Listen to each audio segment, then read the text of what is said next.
Babu, kama hawataki yale ambayo wanazungumza kule, you know you are technically in Azimio. Yes. Robert Mbui is your leader. Yes. Kama mnaona kuko mmechanganyikiwa, ingieni patriotic front, tumalize hii kazi. How I wish Babu Owino, we are amending our party's constitution to make it like ODM. There'll be a party leader. There'll be 4 deputy party leaders. I would have wished to give Babu Owino 1 deputy party leadership. Because we must change it. Hatuna ubaya.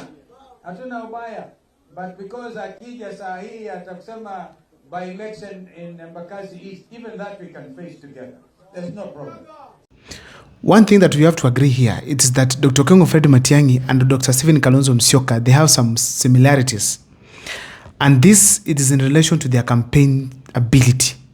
These two people are not very serious orators. Probably they could be good leaders, but not serious orators when it comes to campaigns. So these two leaders, they need some injection. They need some leaders to offer them support. And if they are not with Rigiji, then they might need some of these other leaders from Kenya Moja to help them. And that is Edwin Sifuna. And of course, you have Babu Owino, plus also Ndindi Nyoro. Those are very serious young orators in this country. Now, Kalonzo Musyoka looked keenly and found that Babu Owino is the closest to him. Not once, not twice, Babu Owino has always praised Kalonzo Musyoka. Now, as we speak, Babu Owino has officially decided to endorse Dr. Stephen Kalonzo Musyoka. In 2027, Kalonzo ametosha jatosha. Kama alikuwa Azimio, Kalonzo alikuwa mzuri. Saizi kama Kalonzo ako opposition, sasa Kalonzo ni mbaya. Kalonzo amekosa nini so far? Amekosa nini so far?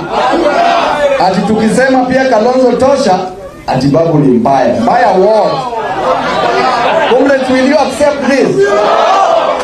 Huyu Stephen Kalonzo Musyoka tulienda na yeye presidential campaigns na hakupewa chochote. Hata deputy president hakukuwa. Ametosha hajatosha. He has endorsed him for the 2027 general election bid. Ladies and gentlemen, first of all, I have to state that this was meant to be. Why? For the gubernatorial seat in Nairobi, Babu Owino cannot be supported by Rigiji or any other leader in opposition while in ODM. That one is out. Now, Babu Owino sat down and observed, no, considering the arithmetics in Nairobi, considering the numbers in terms of the tribal numbers, I cannot manage with ODM. Then he felt like he can also not join DCP, probably because of the already set frameworks there that who is going to be gubernatorial aspirant in Nairobi. And being a party originated from Mount Kenya, it couldn't have been easy for Babu Owino to be supported easily by the DCP members. So he felt the place he can go is that one of Wiper Party. And in the Wiper Party, if he goes there, that will be the best decision that Babu Owino will have made so far in his political career. Why? In relation to his governor seat, he will have numbers of the Luo, numbers of the Kambas, he will have numbers from the Luya, he will also have some good numbers from some specific people in Nairobi who are not tribal. There are people who just want performance and they feel Babu Owino is among the best performing leaders in the country because in the 2024-2025, ratings of members of parliament, Babu Owino was number 1. Best performing member of parliament. So people like such people to be on board. And then using Embakasi East, where Babu Owino has been a member of parliament, people see how he has done tremendous work. So whether we like it or not, Babu Owino has some faction of very many Kenyans in Nairobi who can vote for him across without considering whether he's a Luo or not. So when he gets the Kamba community, which is a huge number in Nairobi, Babu Owino is a step higher. Meaning he might go with the Kamba as their running mate. And that's how they will beat probably Sakaja. So it will also give him a higher bargaining power for Dr. Stephen Kalonzo Musyoka to talk to Rigiji to support him. Because Rigiji might also be interested to bring on his candidate. But one thing we have to agree, if they won't also handle this thing with care, they're going to split, they're going to part ways. They're going to sacrifice Babu Owino to go away, or Rigiji and Kalonzo Musyoka to disagree on the same. Disagree completely. Why am I saying disagree? Because of one simple thing. The gubernatorial aspirant. Each one of them wants the party to win. And Kalonzo might feel entitled to that. So that is the most likely scenario in Nairobi. Ladies and gentlemen, and the reason as to why Babu Owino joined Kalonzo Musyoka, it's because of the history. Like right now, everyone knows that Kalonzo Musyoka supported Babu all through. They have campaigned with Babu Owino. They have been there since 2013. So it is very clear that Babu Owino has an upper hand.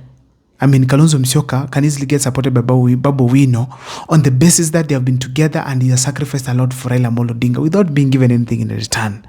So there's a possibility that these people can work together. So history brings them together. We all know that is very clear. Ladies and gentlemen, the other thing that also makes them to be closer, I think, it's Rigiji. For Rigiji to accept Babu Owino to be the maybe opposition Nairobi gubernatorial aspirant, he has to be in the friendly party to Rigiji, and that is the Wiper party, the Kuzo zone. Now, what does Babu Owino bring on board? That is what I want to share with you on this particular channel. But before I do so, if this is the first time you're watching my videos at Mukwa Times, feel free to subscribe, like, and comment, because that is the best support you can always give this channel. Number one, orator skills. The weakness Kalonzo has of being an orator, not being a campaign machine, will now be fixed by Babu Owino. Vijana tibi, vijana tialala. That is a campaign machine that Kalonzo Musyoka has poached from ODM party. So if they work together in 2027, let's expect a serious campaign from none other than Stephen Kalonzo Musyoka. At least he will have someone who is vibrant around him. And in fact, he has even offered to give him a deputy party leader seat, which is crucial. Which is very crucial. ODM denied him. Now they are going to give him the deputy party leader seat. That's okay. He deserves it. He's a third-time member of parliament, which means he has been a member of parliament than most of the leaders within the ODM. Another thing that I have to tell you, ladies and gentlemen, is this. Is the Luo votes. As a governor, he will benefit. But also, Kalonzo Musyoka will benefit. He will get favor from the Luo people, especially youth. They will support him and give him the votes on the basis that he has considered Babu Owino, who is the likely person to be the kingpin after Raila Amolo Odinga. So Kalonzo Musyoka has also calculated that he needs votes after bringing Babu Owino. So Babu Owino will bring those particular votes that he needs from the Luo community. Assure it. When he goes there for the campaigns of Kasipul, for instance, assuming he has joined the Wiper party, it's clear that Kalonzo Musyoka will be able to have a good campaign machine there. Babu Owino can be able to get him that seat. So it's clear that he wants the Luo votes. Another thing is to counter the ODM team. Babu Owino will be at the best position to question the ODM. Why are you not supporting Kalonzo Musyoka? That's the first one. Because Kalonzo Musyoka supported Babu all through. Why is it that when Kalonzo Musyoka is fit to go and vie, now you guys are rejecting him? So that is one of the best things that Babu Owino can be able to fix. But secondly, the ODM team is thinking of fielding a candidate in Nairobi now if they don't consider Babu Owino. So that means that, or maybe if they consider Sakaja and they leave Babu Owino. So ODM, if they don't consider Babu Owino has to come up with his own plan. And Wiper is a good platform for him to go for the gubernatorial seat in Nairobi. Another thing I want to tell you, ladies and gentlemen, is this. ODM embarrassed Babu Owino. There's no way he can be loyal to Baba for all this time. And then Baba just avoids him and goes for Sakaja. That's not a good thing. However, Babu Owino must also ask himself, why was he ignored by Baba?